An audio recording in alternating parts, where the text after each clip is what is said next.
Okay, going live. Okay, so this is the second time for people, if you're watching the video that I posted after the live. It won't be the second time, but I tried going live and then it wouldn't let me record it, so I had to redo it. So I'm a little earlier than I said I would be. Sorry about that. The thing I was working on, I got a section of it done and I just didn't have the attention span to do it any longer, so I thought I would take a little break and go live and read and then go back to it after the live. Because my attention span is not very long. I got 2 of the 7 sections done and it's due on Sunday. So got a long way to go, but you know. So how have you guys been? If any of you guys are popping on, no one's on right now, but I'll wait for a good probably 3 minutes.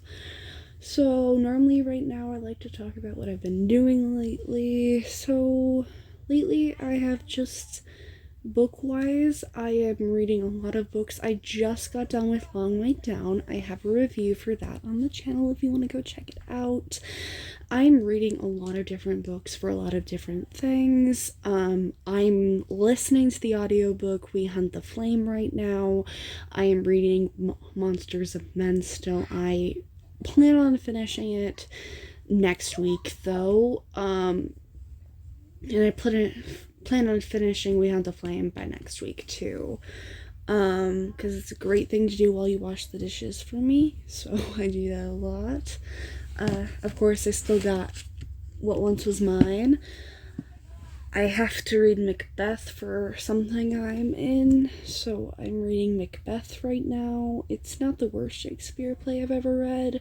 Romeo and Juliet is really bad, but yeah, so it's not as bad as I thought it was going to be. But other than that, I've not really been reading anything.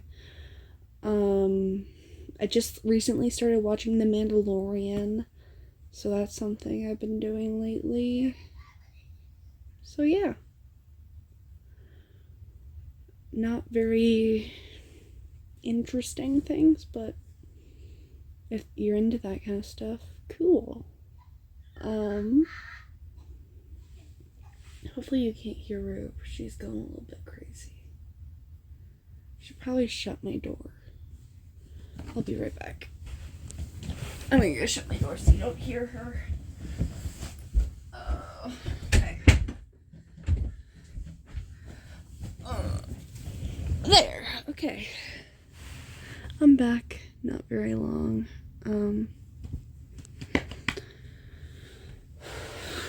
Okay, so it's been around 3 minutes, so now I'm gonna start reading.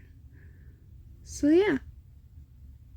If anyone pops on, make sure to say hi. I'm going pretty late, so I understand if some of you guys are probably sleeping, so it's okay. And also, I try to go live at least once a week, but it hasn't happened in a while, so YouTube's algorithm is probably not liking me right now, so it's okay though. That's sometimes how it just goes. Okay. So where we ended off at the last live, and if you ever want to go back to these lives that I talk about, I record all of them and put them as videos. They are normally around 50 minutes to an hour, so it would be a large chunk of time, but if you ever want to hear my thoughts over what I'm reading, or just want to listen to an audiobook that's not so great, just me reading, you can go watch those videos. They're all on the channel, so yeah. But for the people that are reading with me, last time in my copy it's page 60. It could be different for your copy, but the chapter name is Gothel is where we ended. So in the page starts where was Gothel. So yeah, I'm gonna start now. I hope you enjoy it. It'll be lots of fun. But where was Gothel when she wasn't with her daughter? She always told Rapunzel she was taking care of the family farm, buying necessities at the market, and checking on her kitchen garden, which was liable to go to efforts if not carefully watched. If there were any white lies about where she actually went, they usually involved a certain dark mountainside where a certain glowing flower grew. So, and this, just in case you guys don't know, this is the story of if Rapunzel had, the moon and not the sun. So, if you are into Tangled the series at all, you would know what this means. It'll be pretty easy to go along with it, though, so I would recommend, if you ever end up reading this book, to watch Tangled the series before. But yeah, let's move on. Gothel would sing and stroke its petals, and her skin plumped up and her hair sleeked, safe and young after another week. She always felt so old after visiting Rapunzel. The girl positively wore her out with demands and wild emotions and doe eyes and rosy cheeks. Anyway, the sun drop was her normal secret. But this time, deep in the one... Okay.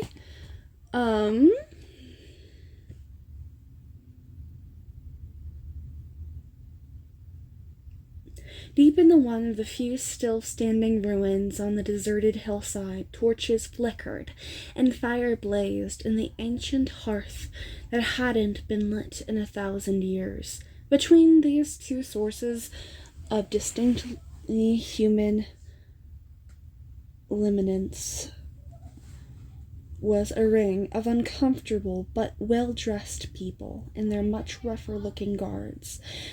Several tried to disguise their faces and their signals of their houses with veils and cloaks. It wasn't all hard to recognize the Baron Simmet or Duke Cassiet,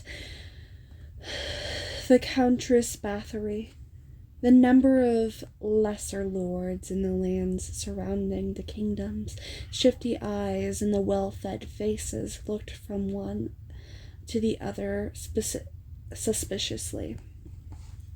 Standing between these ridiculous figures and the hearth fire, she was all silhouette and no detail, was the woman who had gathered all of these wretches in gold, the silk, Gothel.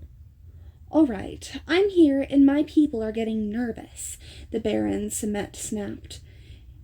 "It's had better be good." "Oh, it's good, I assure you," Gothel said. "The girl is approaching her 19th birthday, the marriageable age." "Great. Long past marriageable," the masked scoffed. "Shut up, wine-hound," the Countess Bathory snapped. "Or what?" the Duke snorted. "What possible thing could a woman do to me?" Great. Don't love that. I could use my Verhomes to track down all your mistresses. Oh, and cause a scandal for you, and then bathe in the girl's blood. Ooh. Okay. The man who had a rich wife, for the powerful family many mistresses, and no standing army went white.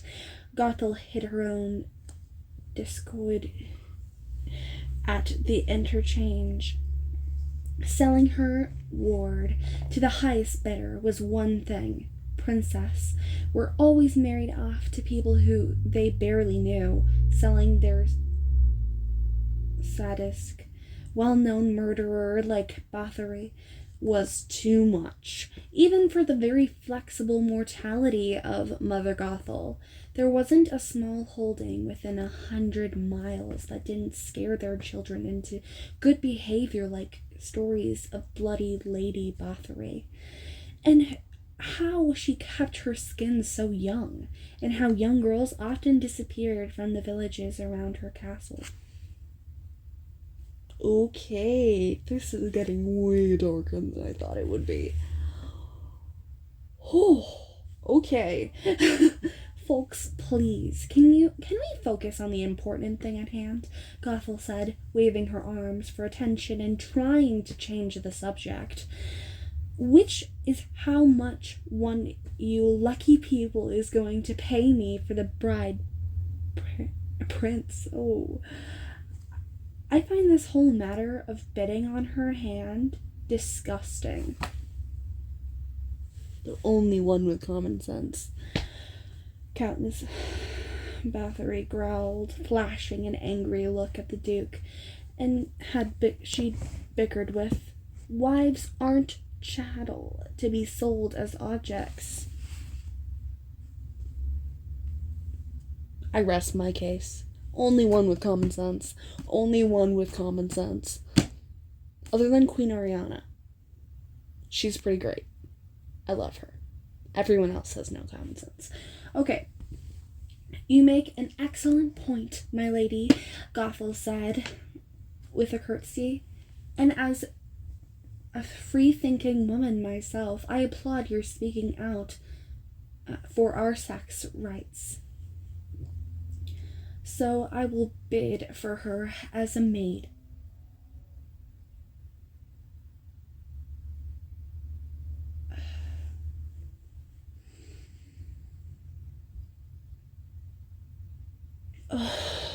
They think that's better? How about just let her choose her path? Maybe have women not be objects. You know. Just a little using the noggin. But no one in this book can do that, so you never know.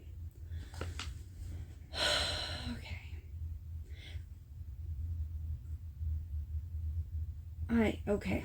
As is appropriate, servants are chattel and property. That doesn't help your case either. Okay. As are the children for...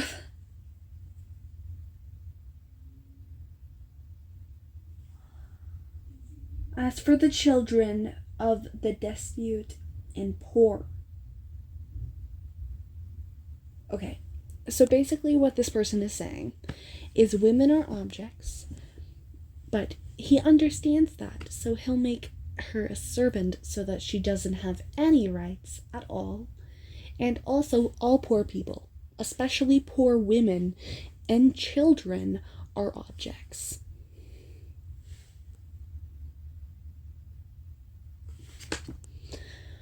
Okay. Alright, that wasn't exactly where I thought you were going to go with that, Gothel admitted. Not that she was entirely surprised. Then why are you talking to this person? Okay, but I keep forgetting that Gothel's a terrible person, but, you know, I thought maybe Gothel would be better in this book, but no, might even be worse than in the movie, and that's saying a lot, because Gothel is a terrible person in the movie. Lots of gaslighting, lots of manipulation. I don't like it. Okay. Gross.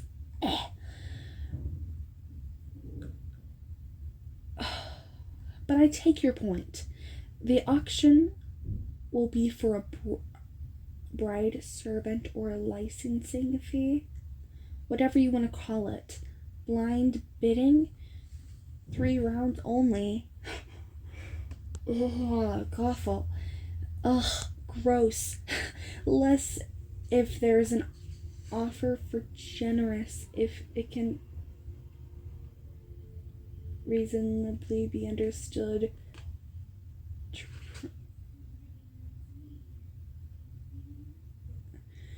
The process, having your servant drop off your bid, stamped with another house sigil. at the giant oak and cross-shaped gash on the road leading to Leesburg. And please, before you complain, let me remind you the girl's power has grown greatly now that she is nearly an adult. As her guardian and the person who has tirelessly raised her for nearly 20 years, caring for her and listening to her, not very well. That wasn't in the book, that was just my opinion. If you cared about her, you wouldn't be doing these things. So, yeah. Well, if it's only fair I can be recompensed for the burden and responsibility of such a dangerous and talky young person. Plus, how she eats. Why her teenage appetite alone costs more than... You say she's...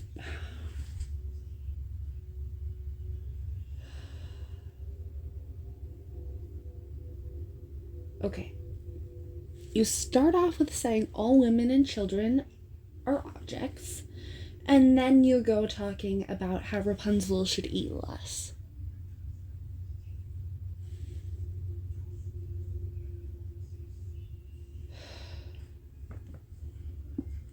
Great. This is the definition of toxic.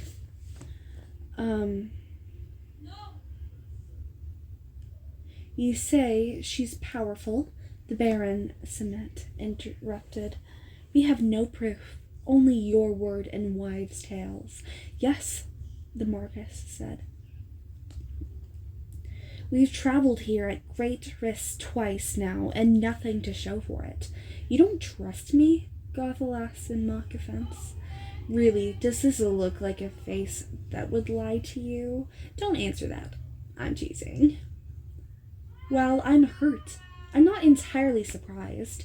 How about this? You choose amongst yourselves a single witness that you can trust. He or she will return with me to observe the deadly magic of my powerful ward and report back to your lot. How do we choose someone we all trust? The old ear called out. None of us trust each other, much less anyone else's servant. There were several muddled agreements to this.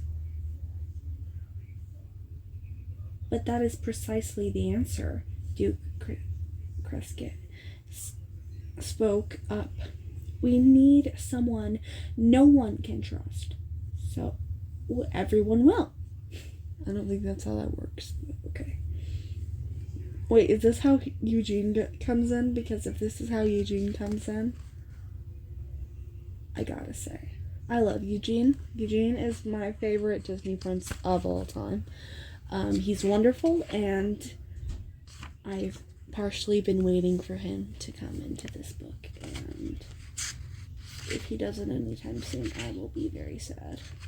How long is this chapter?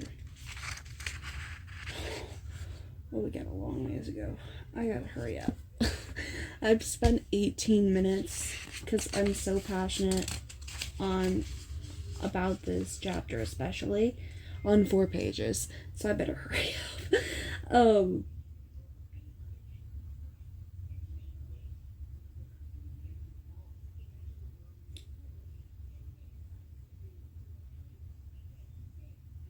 Okay, Viscount Thungle, the horrid spy, is now with you, I see, and his name, Crespin? The spy in question, sort of disguised as a common servant accompanying Thungle, looked startled at the mention of his name, but not displeased. Crespin worked for Simmet over there until Thungle offered him more, and he worked for me before that, Crescit continued.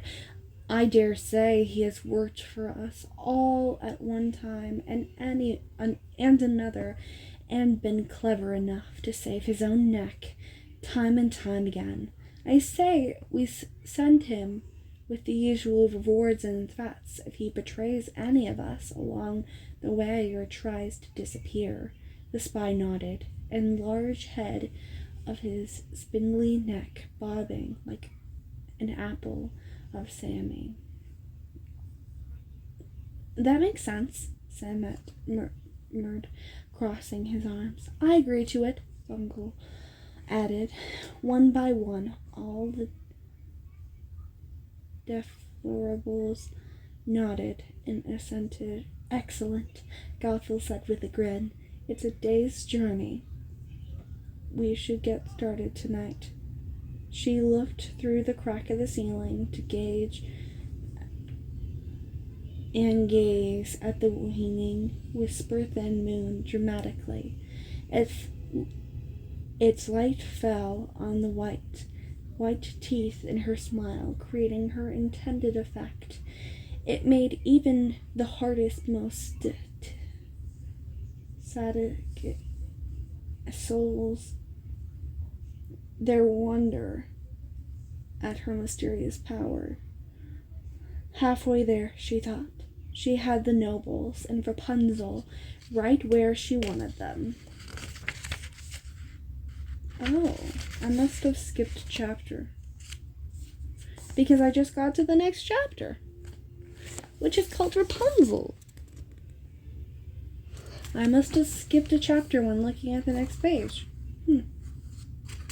Which means we get to get a Rapunzel chapter, and I'm excited.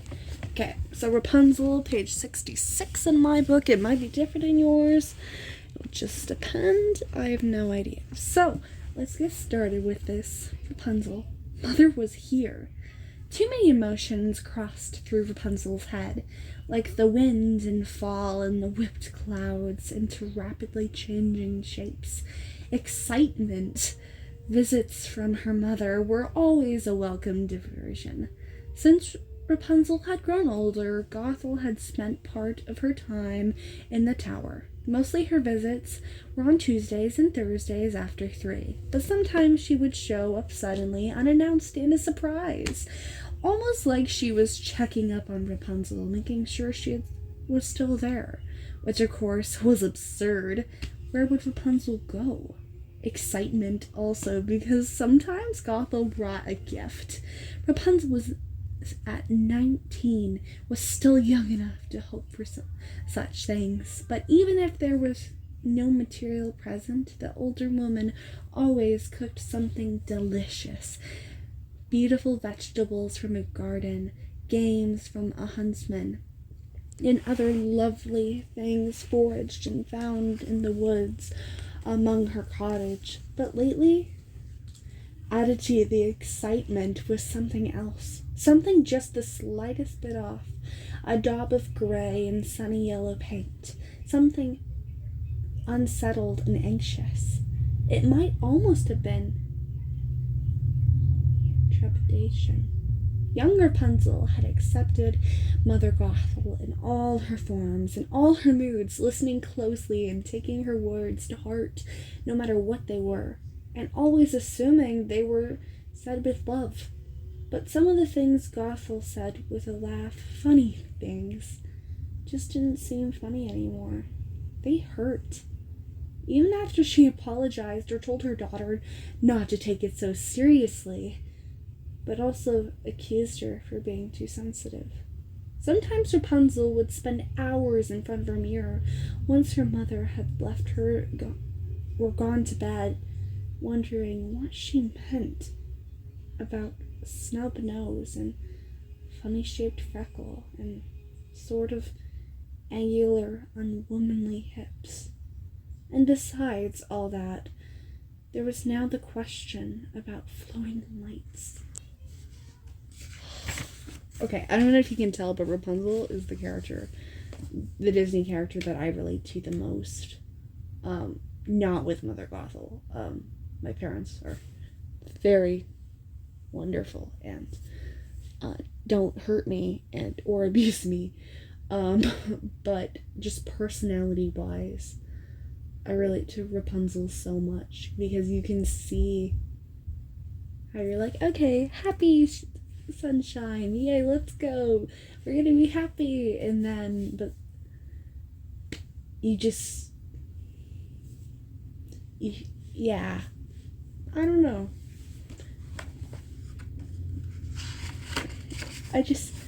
I love her energy, and that's something I aspire to have. And yeah, she's probably my favorite Disney character and Disney princess. It changes between days of Tiana and Rapunzel because they both are such amazing Disney characters and characters that I looked up to as a kid and I aspire to be like. So sorry, I sit on my bed while I do these videos because I want to, and it's a good place to just sit in my room and do it so people don't bother me or like listen to me read, because it just having people look at you while you read is a little strange to me, so I just do it on here. Because I don't care if people hear me read, it's just the looking at me that makes me uncomfortable, so I had a pillow. I'm gonna go back. Which kind of led to nervousness, maybe even panic. How would Gothel react? Would by the end of this day Rapunzel be sadly disappointed or transported by joy about the set out to an amazing adventure? She was pretty sure it would be the second thing. Rapunzel, I'm waiting, her mother called out in a sort of cheerful voice, cheerfully annoyed. Expirated, but not alarmingly so. Coming, mother, Rapunzel said, rushing over to the window. I'm gonna move the camera. Ah! That was my ceiling. And all my stuffed animals and my pet net. I just don't really, Sorry, this is taking a long time. I don't want you to see my closet. My closet's a mess right now. It's okay if you see something. There! This is what happens when you don't have enough money to buy a tripod, so you balance them on Harry Potter books. Okay. Coming back. Coming, mother, Rapunzel said, rushing over to the window with the smooth movements of long practice. She uncoiled her longest braid from her hair and strung it like a lasso over her right arm. She narrowed her eyes, gogged in the distance and through. Of course, she could have just dropped the length of hair down, and she'd like getting it to sail through the air, unraveling the coil prettily as it went. The silver streak in the sky, like a rain cloud, spun into yarn. The end of the braid, soft and frinkled, like a tail of fairy tale donkey, the only kind Rapunzel knew, but brushed the ground before falling back against the tower, an incredibly satisfying thunk.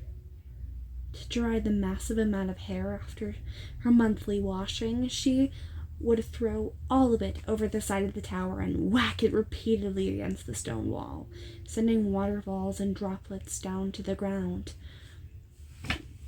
Only washing your hair monthly? To me, I couldn't do it. My hair, if I don't wash it in 2 days, it gets really greasy. And it makes me feel unclean. So I don't think I could do that. No. And yeah, gross. Rapunzel, you're great, but gross.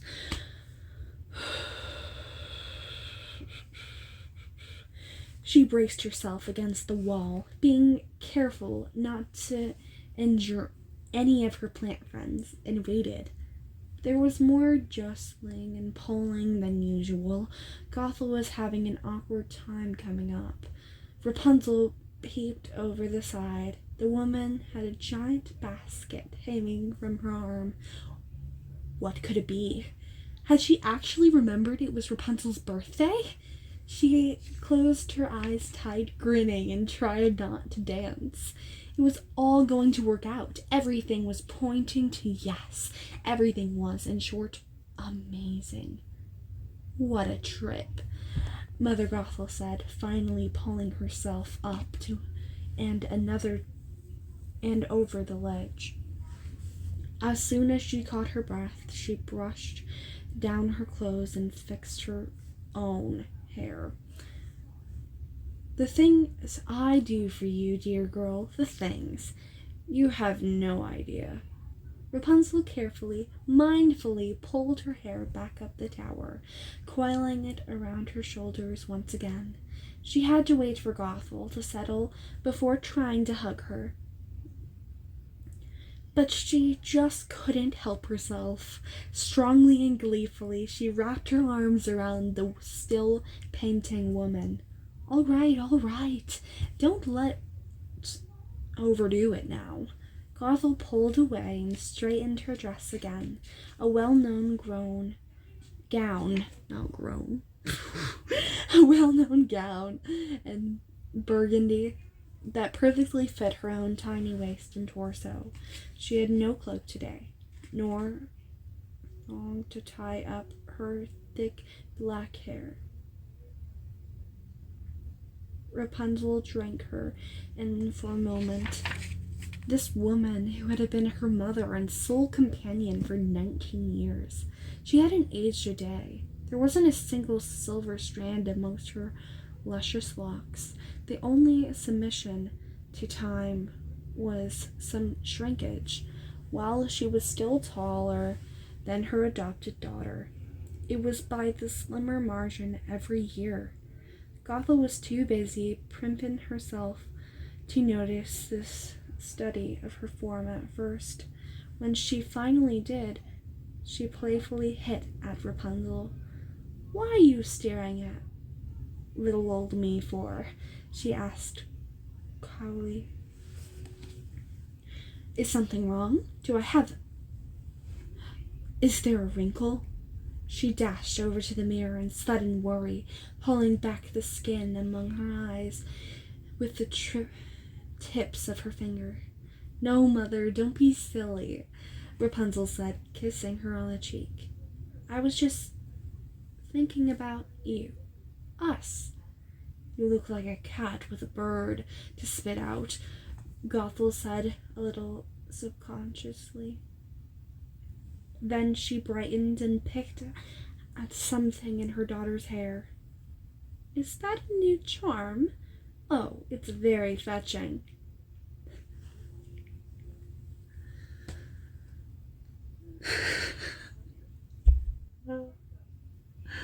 Oh my goodness, hearing Gothel say the word fetch makes me happy.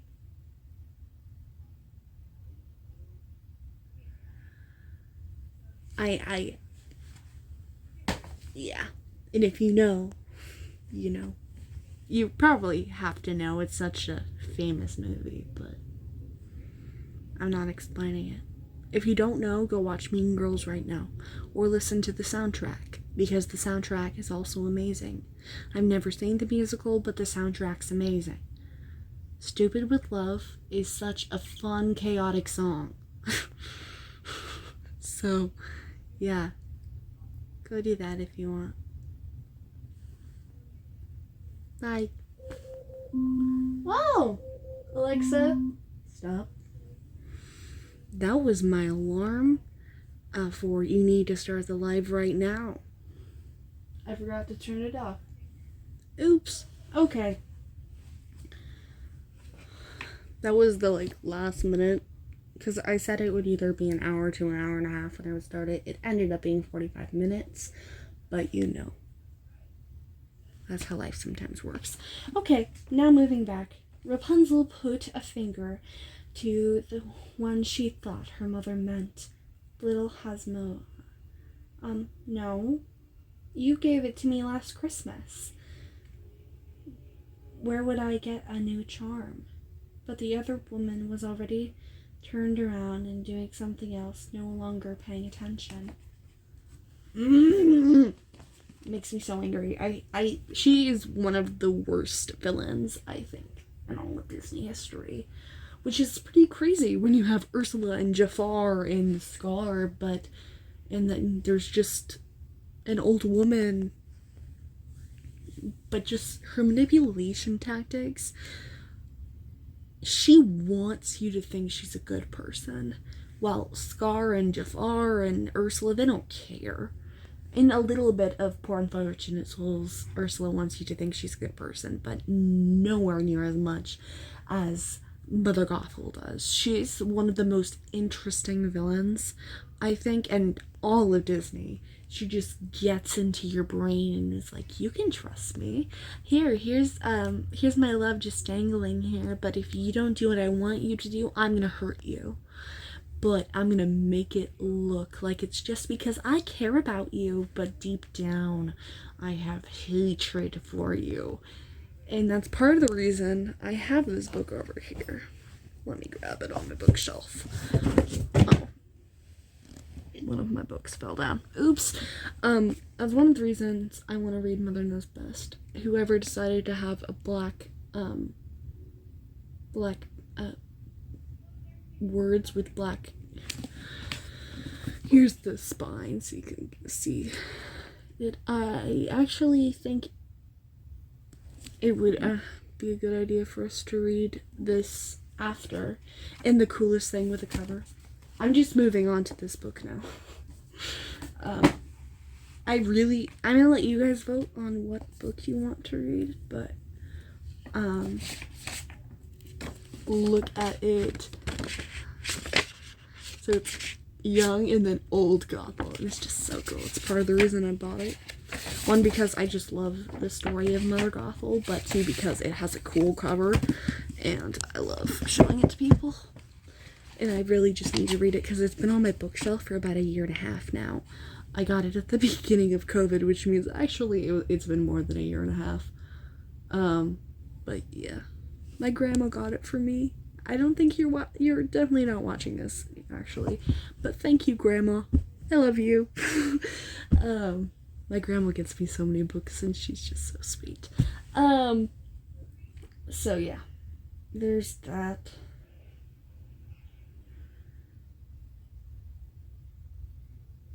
Okay, moving back. I got sidetracked. Rapunzel put a finger to one that she thought her mother meant. Oh, I already read that. Oops. But the other woman was already turned around.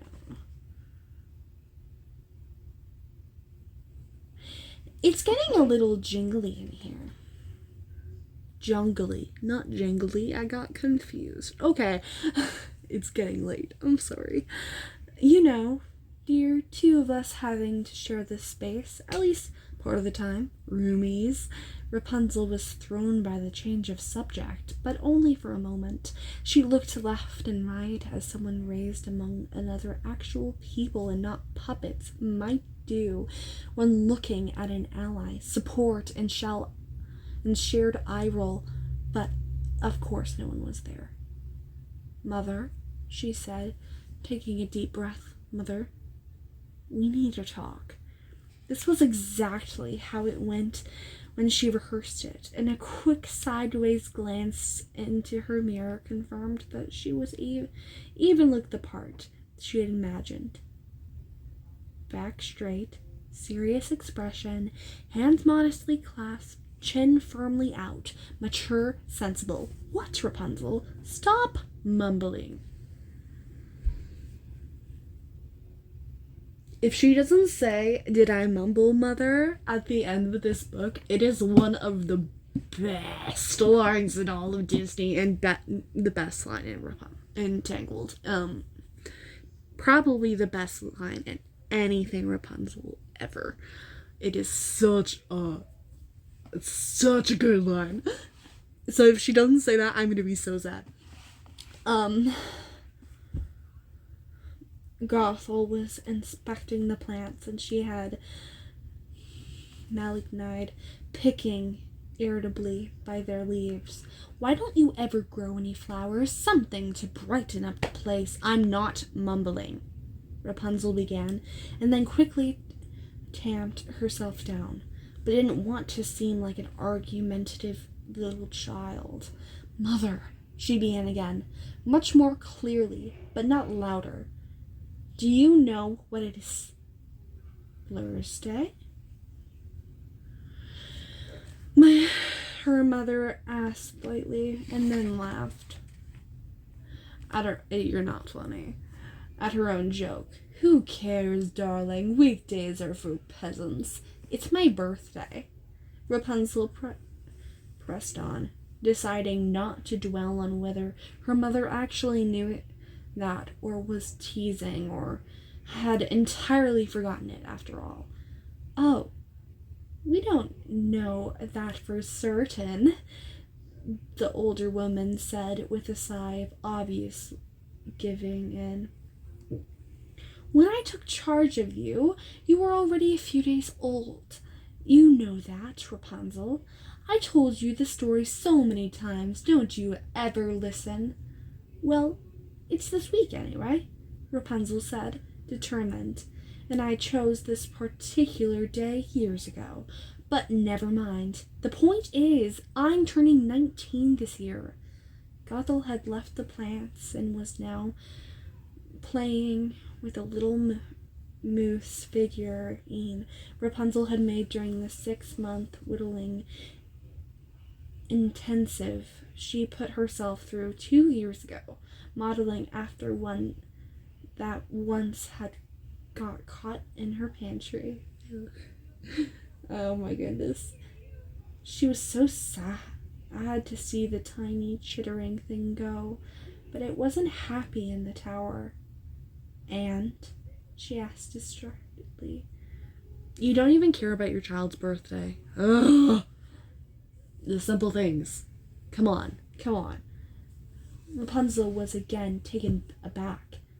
Gothel never spoke in shortened sentences, and she always argued about age and years. She hated being reminded of them and her daughter's growth and the pass of time. Strange that she wasn't disagreeing with putting up a fuss now. "Well, turning 19 means I'm an adult by any definition," Rapunzel continued, standing up as straight as she could. "Grown up and responsible and things."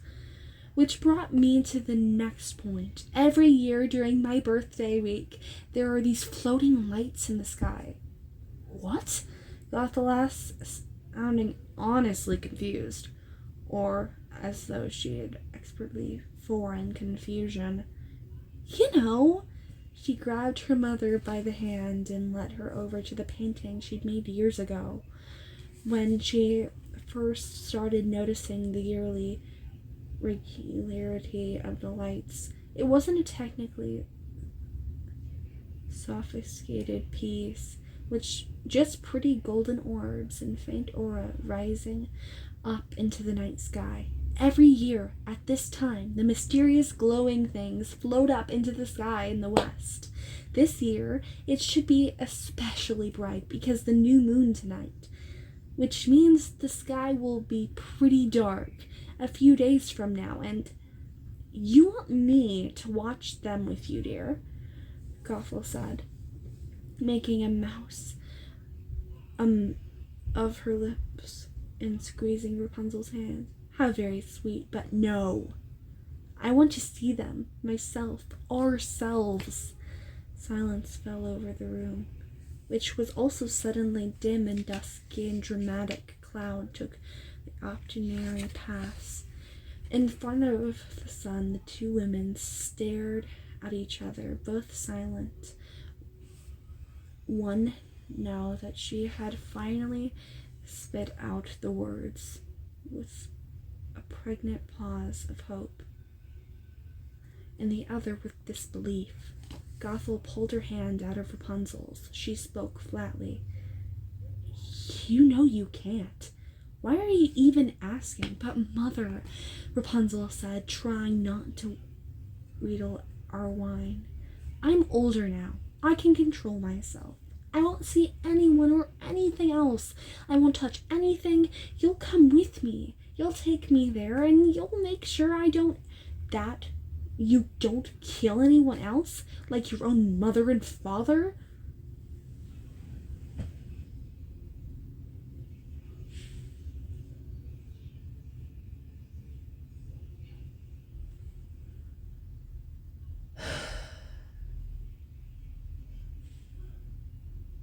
Are you kidding me?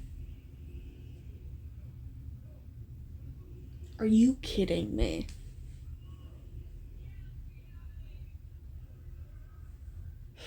I hate her. I hate her so much.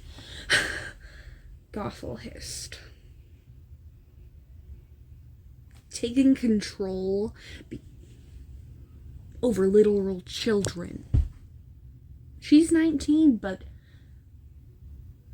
if she didn't take control of her as a child, she would have been like, oh, no, no thank you. Yeah, no, and then left.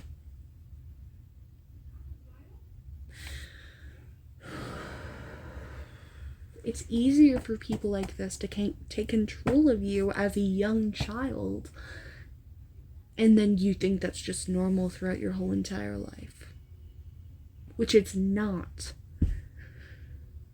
It angers me so much. I hate her so much, but that's the point, and that's the reason she's one of my favorite Disney villains, but also I hate her. I think she's the most menacing Disney villain and probably the most scary. Oh my goodness. Okay, I gotta go back to reading, but I hate Gothel so much. Rapunzel deflated like a tower. Yeah, if you say these things, your people that you should care about are going to get hurt. Just like Rapunzel is feeling right now. That had an infero ragging through a moment before. Everything burned out. The suit, smoke, heat sucked themselves back into wherever the fire energy came from. Ashes clogged her nose. Her body felt fragile, stabbed in the inner structure. Mother, she pleaded weakly, looking at the ground. Mother indeed, Gothel said. But what she meant by that wasn't clear. This was what Rapunzel had lived with for 19 years. The silent secret that destroyed her insides, but she wasn't strong enough to stop it. The thing that took all the color from her already tiny world in the light of faraway sun and the small amount of air her lungs used. Rapunzel was locked in a tower because she was a murderer. Just the effect that Mother Gothel's actions had on Rapunzel,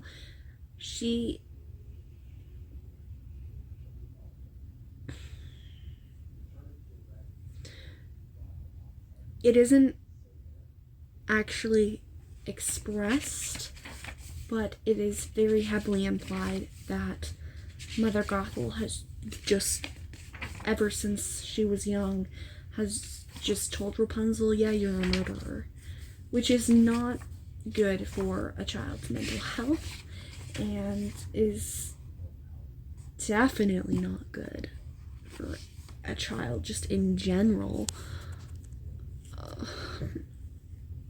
It's just a terrible thing.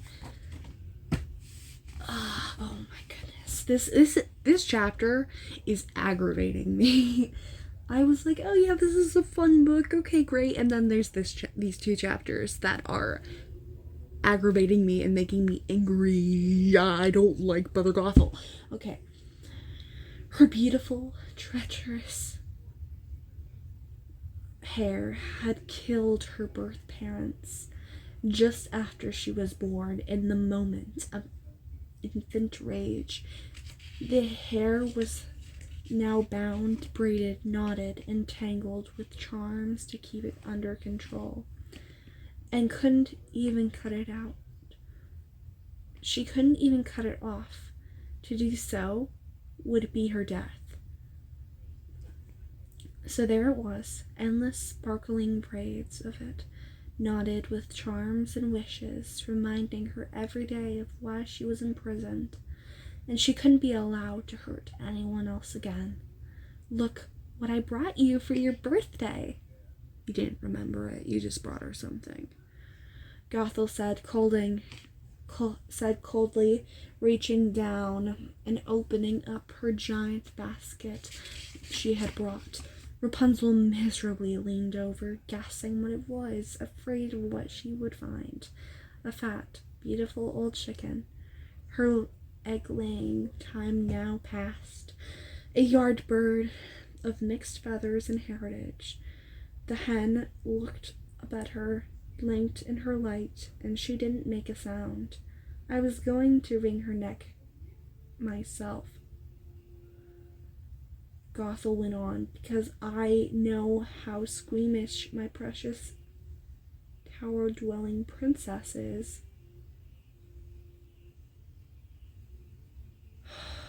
But I think maybe it's time for another lesson on why you are in this.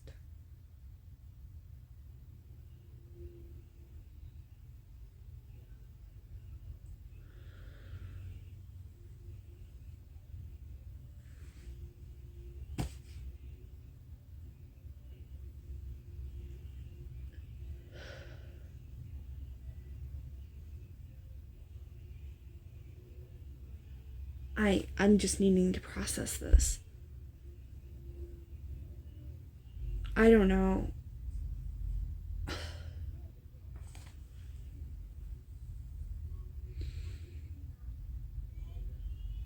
This is terrible. This is absolutely terrible.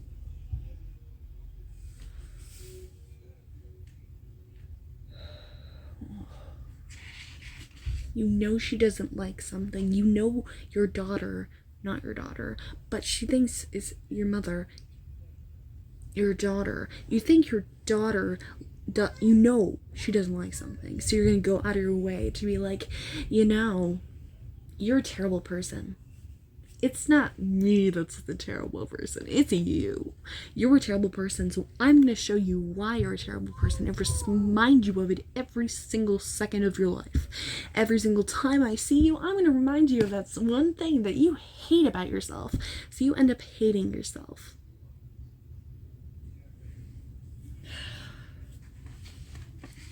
Just let that soak in for a moment.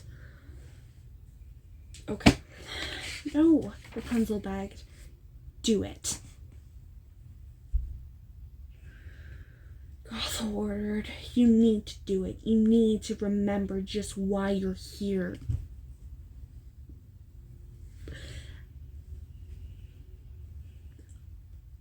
Oh my gosh. As if the girl with the silver hair couldn't even ever forget, the woman took her daughter by the arm and steered her over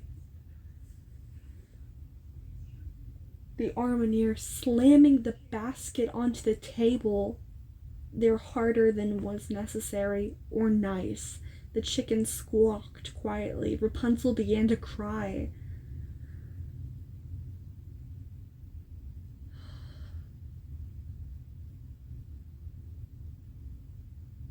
She reached into the basket to stroke the bird, unsure of what was a terrible lie in the final kindness.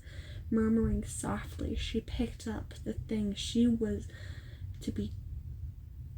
that was to be dinner. That's a wonderful pet the old hen would have made. But one look at Gothel's large, cold-set eyes made Rapunzel forget even the idea of asking. This is her daughter's birthday. This would be like if my mom,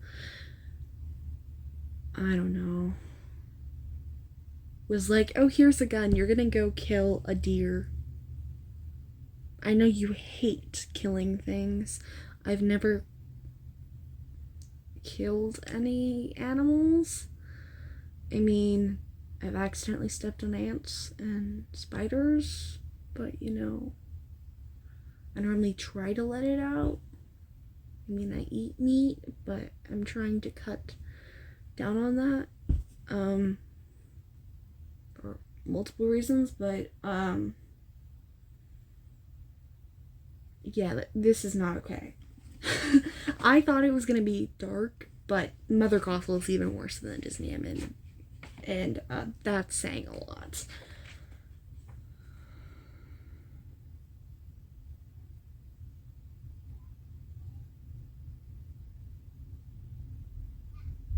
She reached into the basket, and the bird, unsure it was terrible lie, final kindness, murmuring softly, and she picked the thing that it would be dinner. What a wonderful pet the old hen would have made. But one look at Gothel's large, cold-set eyes made Rapunzel forget even the idea of asking. She drooped, listening, taking a single small braid out of its knot. She laid it across the chicken's neck. "I'm sorry," she whispered. She closed her eyes and reached out with her voice, humming a sad little nonsense song. Her mind went black. She felt the icy blackness coursing from her head, down her hair, into its tips, like freezing water down the chute. The silver hair pulsed in any unnatural glow, throwing little shadows everywhere they shouldn't have been. The bird relaxed entirely, the feet changing color first. Its eyes rolled up into its head. It died. "Do you see that?" Gothel whispered. "Yes, Mother," Rapunzel said dully. "Do you understand why you can never leave this tower?" "Yes, Mother." Gothel shook her head. She took the dead chicken in one hand and patted Rapunzel's neck in the other. "Darling, you know I only do this for your own good. You're too dangerous to be around other people.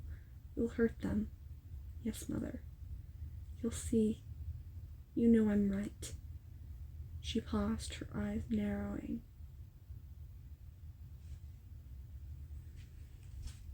Mother knows best. Mother knows best is the best way to end that chapter. And then I can go jam to Mother Knows Best because it's a great song. But everything about it is terrible. It's a great song. But the lyrics aggravate me. Okay, so the next one is called The Secret Room. So that's the next chapter. I'm either going to read one or two more chapters because these next ones are really short. And we're getting to about an hour, so yeah. The Secret Room. There, Gothel whispered to the spy, hidden in the darkness space behind the Emir. "You saw all that?" She shook the dead chicken in front of his face. "Nothing up my sleeves, no tricks, no dreary, though I do think I'd love a lovely magician assistant, don't you?" "Oh, I'm kidding." The playful hit him the non-chicken hand. The medium is the message, and you have is now, don't you? Mien got, the man breathed. I almost said breathed. He was a veteran of the very small wars and brutalities and treacheries and villainous acts. He had witnessed many of things too terrible to be named in the light of day. Yet the look on his face now was a very optimum disgust. All around the black spider hole were piles of tiny treasures too dangerous to steal even if the spy had minded to. There were dusky stacks of the finest child-sized linens, sheets and blankets and pillowcases, and embroidered with the sun, the emblem of the kingdom.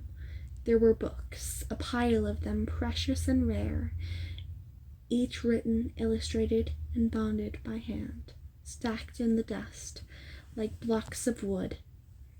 They were gowns in escalating size and wool and silk, several stuffed bars, yet velvet fur, and cunning carved toys, yet wound up, rolled and baubled.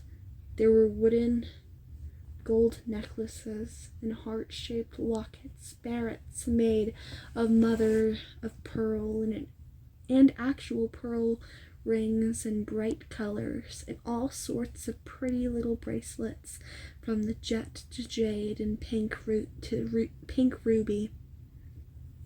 Gothel noticed his eyes roving over the things of misinterpreted his real intent to look elsewhere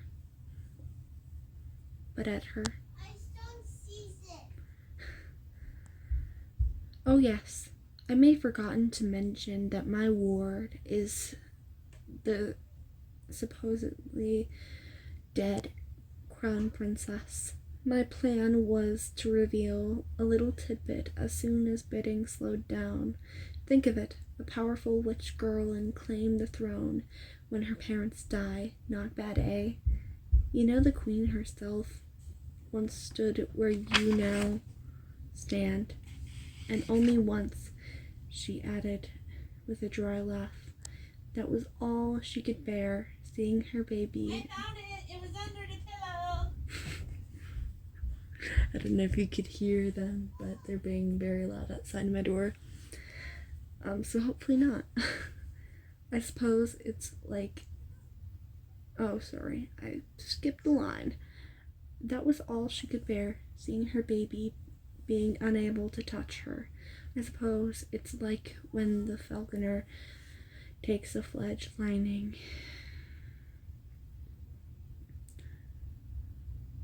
from the nest, and the mother hawk has to watch while its child is reared by someone else or something. How she wept, and then she did what all rich mothers do. She turned the love into countless material objects. She sent box after box, and this stuff I can't even sell because it has the royal seal. Gothel picked up a simple linen nightshirt. The iconic sun was woven into the bound, the face, the front. She hooked for emphasis and dropped it on the floor, causing the spy to wince. It was fair to say he had never had such fine clothes as a babe, and even a morally bankrupt soul, which as himself hadn't stand to see the hard workers and weavers and strange seamstresses treated like pig offal. I gave her a book with time to time if she begs enough. Can't let her get too greedy. Children can be demanding. Just look at this stuff. Useless. Next came a bright or gaudy bracelet of large red coral beads. Some of the beads had the royal sun motif painstakingly carved on them by someone with incredible sight, and the clasp also had the sun of the violet and enamel. Actually, Gothel said thoughtfully, taking another look at the bracelet, this would make nice 19th birthday present. It's not like I actually got her anything. Oh, except for this chicken, of course. She burst into the trailing titter of laughter. The spy was still silent, which wasn't unusual for a spy, so his death state remained unnoticed.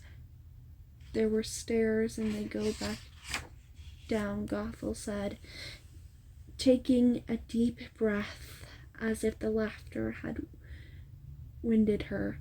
She pointed to the trap door in the floor.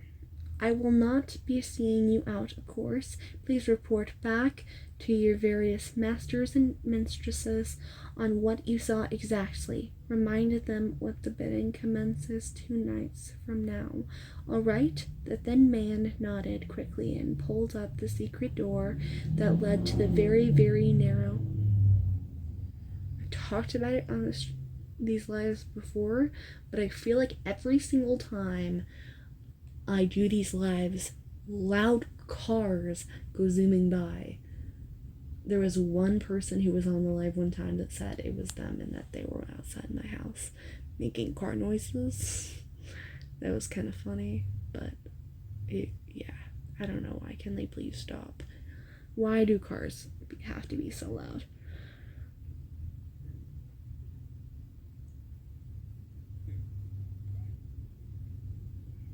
Remind them at the bidding commences 2 nights from now, all right? The thin man nodded quickly and pulled up the secret door that led to the very, very narrow spiral stairway that spun down into darkness. There was many questions and even some feelings in his quick and feral head, but he had to concentrate on the task at hand, to make it down safely without slipping and falling. In the way of spies, he'd opened the doors at the bottom of the tower just wide enough to let his shadow breathed of the body through before easily it silently closed again. He skulked his way across the clearing and into the black forest beyond the tattered rag of a man, uncommon and unseen as a frayed sack, a trick of the eye, a breath in bad wind. But he had raced back to the hand that freed his Crespin's mind, turned relentlessly over many things, driven by disgust he had mistakenly shown in front of the witch. For it was not the death of the bird that disturbed him. Oh, he had seen death, and he had even seen magic in his day. Neither was it witnessing a sad and lonely damsel trapped high in a tower, far more powerful than she really understood, unable to escape despite the set of stairs and her own length of hair. Nor even was it the fact that she was really trapped only by the words of a cruel woman. It was most likely that she still called the cruel woman mother and still hoped for love.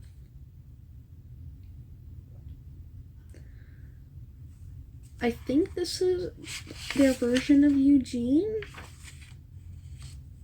At least I hope so, because I really like him so far. He understands how cruel Mother Gothel is, which is not something that happens very much in this book. So I like him. So I really hope this is their version of Eugene and he doesn't die. If it isn't their version of Eugene, I don't know who it's supposed to be. Okay, so now we're going to move on to the very last chapter I'm going to read, because we're already way past when I normally stop it. But I really want to keep reading this last paragraph, because this last chapter is only 3 pages, so I'm going to try. So, Memorial Sloan Kettering is what it's called. Hold up, I got questions. Daniela still didn't open her eyes, but she drew up her hands and began to tick things off with her fingers. This was the way Chemo went. So, if you guys don't know, the story is being told by a brother who is trying to put his sister to sleep, who has cancer and is doing chemo right now. So yeah, there's that. This was the way Chemo went. She had periods of wakefulness interspersed with longer periods of sleep or strange and hazy gazing at nothing. Her voice sounded almost normal now. Her brain was working. "I'm listening," Brendan said, both resigned and yet also almost eager to hear what she had to say. He was on a good roll, he thought, and didn't want to lose momentum. "The Countess Bathory. We going to see more of her?" "Oh, yeah," he said enthusiastically. Countess Elizabeth Bathory was a real person. Supposedly, her murder and tortured hundreds of young women and bathed in their blood like a vampire, but real. "I know you like history and stuff," his sister said with a groan, "but why is it always nasty?" Oh my goodness, she's wonderful. Hey, that's not fair. Rapunzel's shadow clock and her historically appropriate astronomical instruments aren't nasty, Brendan protested, "and all of her clothing has been incredibly accurate. I actually mentioned weaving." "Okay, whatever. Next question," Daniela said, dismissing him with the wave of her hand. "Where's Flynn?" The question I've been asking this whole time. "And why don't you talk about the horse more?" I haven't even thought of Maximus. But I agree. We need more Maximus than Flynn or Eugene. I call him Eugene because that just seems like his name because I watched Tangled the series, but both names work. "I have a plan too. Wait.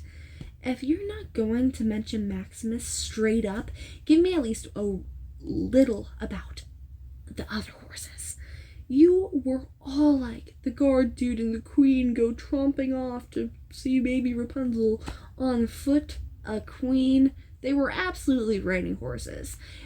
So, what color were they? What breed?" Brendan felt like an idiot. One of the biggest disappointments about the cancer, maybe disappointment was the wrong word, was that Daniela had lost her entire summer of riding. Her love of horses hadn't faded like it did with other girls when they grow older. She still begged to go to camps where they made campers shovel out the stalls and groom and feed the horses like real farm workers. This year, all the money she earned that didn't go into the college fund, along with her big birthday gift from their parents, was supposed to pay for leasing her own horse at the Jamaica Bay Riding Academy. Nope. At least the academy had given her a deposit back, and even sent her pictures of the horse she had chosen, Juno, wishing her a speedy recovery. He was still telling a freaky fairy tale, and there really weren't any horses in it. "Well," he said, thinking quickly, "we're coming to a bit about horses in a little while, but first Flynn." "Better be Flynn," Daniela murmured. "It's not Tangled without the smolder." Okay.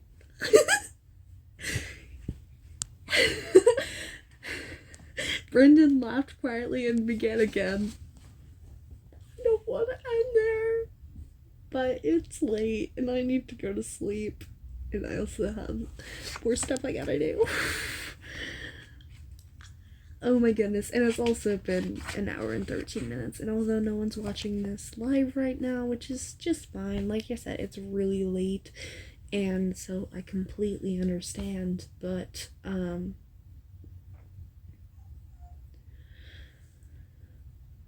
if people are watching the video, you've been here for an hour and 14 minutes, so I'm gonna end it here. Thank you guys so much. I really love making these. I'm going to continue making them as long as YouTube lets me continue to make them. You guys are such wonderful people, and if you guys ever want to join the lives, I post on the YouTube Shorts page. Normally, I try to make it at about an hour before I end up going live so that I can give you some time to get to know what's gonna happen. But yeah, I hope to go live another time this weekend. And if I don't, I will definitely go live by Tuesday. On Tuesday. So yeah, just be on the lookout. Once again, look on your shorts page. You can turn the bell and subscribe so that you're notified. But I would love to see you guys on these lives because it just makes it 100 times more fun when I get to interact with you guys, and it's just such a chaotic and fun time. Like I said, I talked about the time that one person said that they were outside my door and they were the loud car. There was another time where actually it was the same person said that she knew where I lived and how it was a stump and I lived in the woods. Kind of fun. And yeah, so there's another time where we just talked about brownies. That was a different person, but yeah, if you guys ever want to join the lives, if you don't, that's completely fine. But if you ever want to, be on the lookout on your shorts page or subscribe if you want to, because you can get notified. So thank you so much for being here.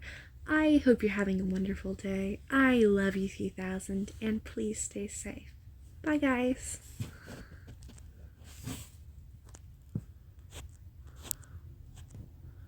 Okay.